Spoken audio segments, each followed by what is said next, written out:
city over there. Can't really see it. But before anything, I want to just tell you guys real quick, thank you so much for all the support you guys have been showing me. It's actually kind of crazy. I don't know where it came from, but on the first video of me driving the car, everyone's showing so much love, giving so much support, and it really means a lot. But I don't really like pointing the camera at me because I just want to get to work and show you guys what I'm doing instead of just babbling all day. So I just want to show everything that's in this car. And one thing I want to say before everything is I tried doing this the most budget-friendly way as possible, as you can tell by the $130 turbo.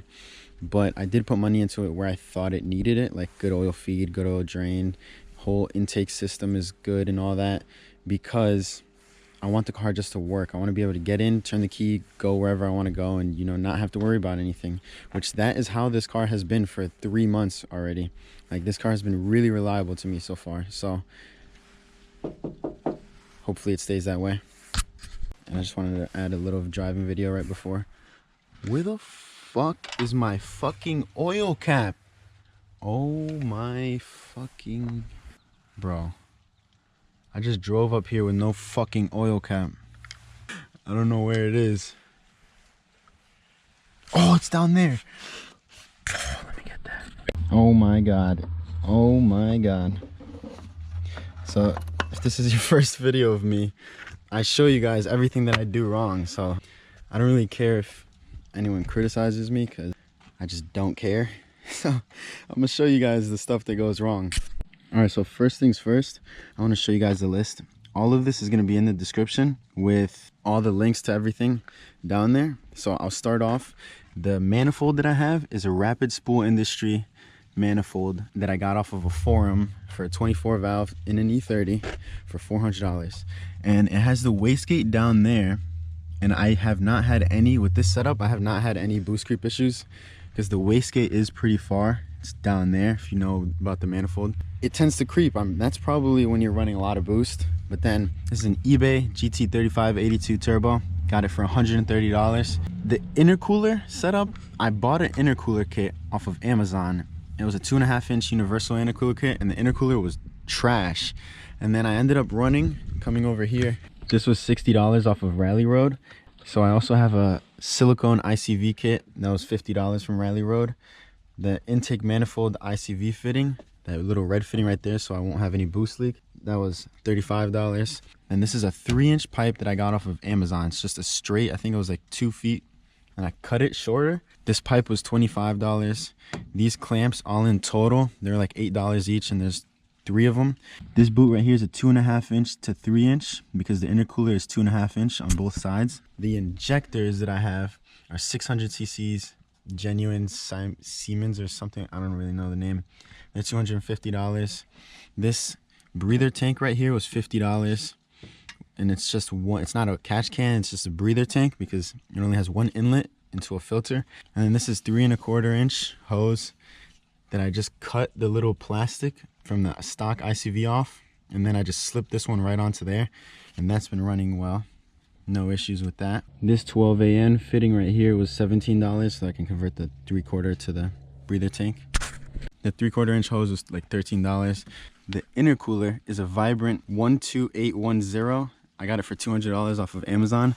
So it's a 3.25-inch intercooler that fits behind the stock bumper, which is kind of crazy.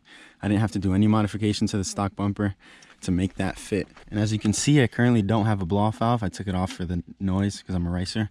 But this little silicone hose that goes into the blow-off valve, I paid $160 for the blow-off valve off of Facebook, and then $180 for the Tial Wastegate. So both Tial Wastegate, Tial blow-off valve.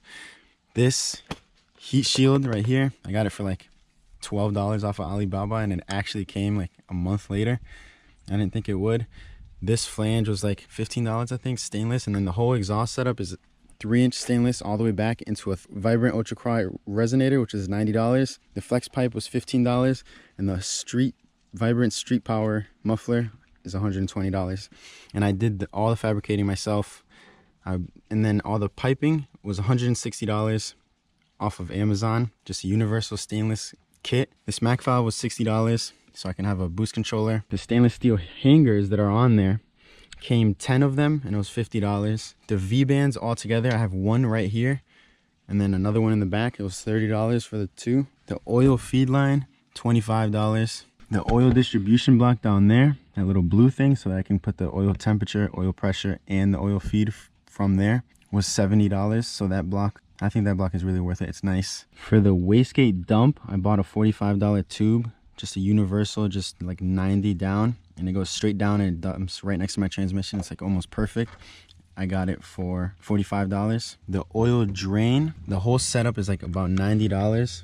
The fitting right here, it's a 45 fitting into, I think, like a 1.5 feet of drain going down through there into a welded bung into the oil pan right there, so you can see it. And that does get very close to the manifold right here, and I have this same heat shielding on the oil drain. All of the exhaust wrap right here was $25. Air fuel ratio gauge, it was $160. And just a little tip, I didn't know this about this. If you keep your key on, like how I am right now, it kills the sensor really fast because the heater inside the O2 sensor just gets extremely hot, literally glowing red hot, and it just kills the sensor if you leave the car on like this. And then once you turn the car on, it turns the heater inside the O2 sensor off, and it helps prevent it. So when I was tuning the car, it killed the sensor because I was always leaving it on like this. But then the oil pressure gauge was $85, oil temp gauge $52, boost gauge $43. This whole gauge pod thing was $40. I have a fuel pump relay that's under there. It was $30. The VEMS ECU was $1,400. The 255 liter per hour fuel pump was like $100. The clutch that's in this is a Spec Stage 3 Plus clutch, $700, because you also need a clutch to hold the power. And then the other main thing that is for the turbo is the $500 cut ring head gasket with the copper spacer, and then $180 for the ARP head studs. This is the blow off right here, Tial. Also, I had to buy one of these flanges right here. I welded that on myself. Honestly, if I were you guys, I would just get one piece of 2.5 inch like this, so you can put the blow off valve on it. And then I would get two 2.5 inch boots, silicone boots right there, so I can go from the turbo into the intercooler. And then a 2.5 inch to 3 inch, which this one's $17. Those would probably be like $10 each, something like that. And then the $25 hose, $60 for this, $200 intercooler, and then just those. And then you have the whole intercooler setup if you want to replicate it. And you don't need to buy that universal Amazon intercooler kit because I barely used any of it. So after everything, for me to turbo this car right here, it cost me $5,700 with the $1,400 ECU, $500 copper cut ring head gasket, ARP head studs. I'll just go through slowly again. This is the whole list.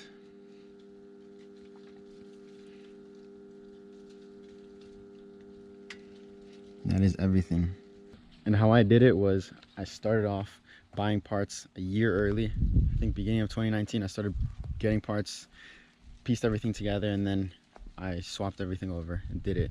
But yeah, I think it's very worth it because this car is extremely fun and it has been really reliable to me actually. And this isn't the bumper that I'm going to be using. This is the early model. I have a late model, it's just not paint matched.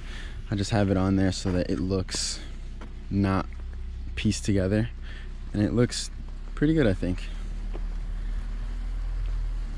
But yeah, if you guys enjoyed this, leave a like, subscribe, stay tuned, follow me on Instagram right here at E30 Joel, and yeah, we should be making more content soon.